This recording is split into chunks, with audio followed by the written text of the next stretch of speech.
कोगनोळी येथे विजेच्या धक्क्याने महिलेचा मृत्यू. कोगनोळी येथील बिरोबा माळ परिसरातील रहिवासी महिलेचा विजेचा धक्का बसून मृत्यू झाल्याची दुर्दैवी घटना घडली आहे. केराबाई जयसिंग घोसरवाडे कांबळे वय 53 असे मृत महिलेचे नाव असून या घटनेमुळे परिसरात हळहळ व्यक्त होत आहे.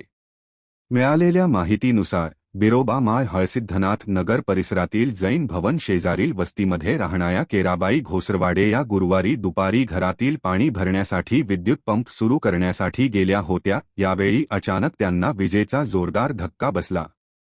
धक्का इतका तीव्र होता की त्या जागीच गतप्राण झाल्या.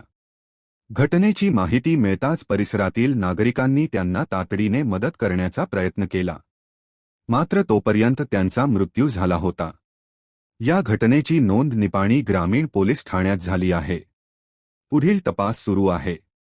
केराबाई घोसरवाडे यांच्या पश्चात पती, मुलगा, सून, 3 मुली व नातवंडे असा परिवार आहे. त्यांच्या अकस्मात निधनामुळे परिसरात शोककळा पसरली आहे.